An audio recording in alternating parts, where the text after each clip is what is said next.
Hey, welcome back to Always Be Cooking. Today we're going to be talking about an important piece of equipment in the kitchen, which is the Kitchenaid. I use this thing a lot just because I make a lot of pasta and a lot of doughs.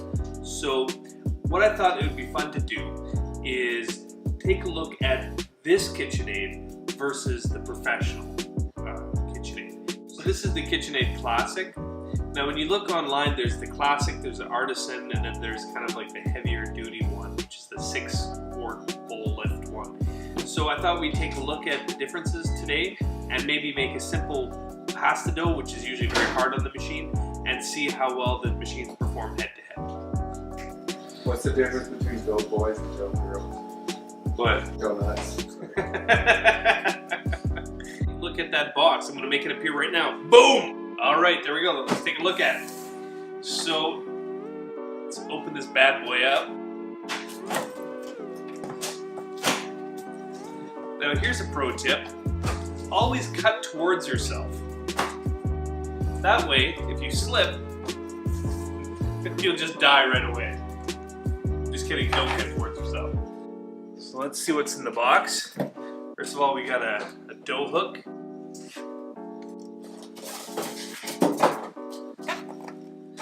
So the nice thing is it comes with a lot of styrofoam, so that's great for sea turtles and other marine life. Just put it in your nearest landfill, or just chuck it straight in the ocean. All right.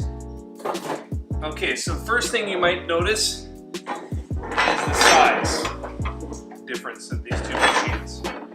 Okay, I'll get the paddles. So to understand the equivalent size, here's the dough hook and spatula for the Classic versus the dough hook and spatula for the 6-quart bowl, which are the professional grade one. Now, obviously you see it's big. Now, apparently this is supposed to make enough dough for 13 dozen cookies it advertises. So either that means you're a baker professionally, or just fat, like really fat. You need 13 dozen cookies in one sitting. But let's take a look at it here. Now, one of the main features is between these two, the Classic we see here has a release which lifts the head. So then you can put in your mixer, put it down. Whereas this guy is more heavy duty. So it doesn't have that. This is too heavy to actually lean back. So it has a bowl that actually comes up. So let's try to get this off. And we'll put the dough hook on, see how that looks. All right, that was pretty easy. So the real question is, how do they perform? So what we're going to do here is we're going to just compare head to head, making a couple cups of pasta, and then we're going to put it through the pasta rollers and just see how, and really just try to tax these engines out and see what happens.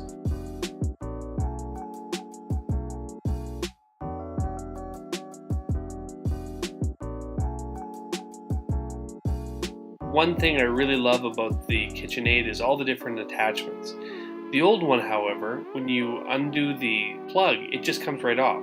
Whereas the new one has a nifty little thing that you can flip up so it doesn't get lost on you. Now let's take out the pasta machine. It's got a roller plus 2 cutters. We're just gonna use the roller today just to tax it out. We're gonna make a simple dough, just a couple cups of flour, some oil and an egg, and just see how it goes. Now the large one, with 1 cup of flour, wasn't able to do it, whereas the small one was easily able to mix it up. Seems like the large one you needed to have at least 4 cups of flour for it to work.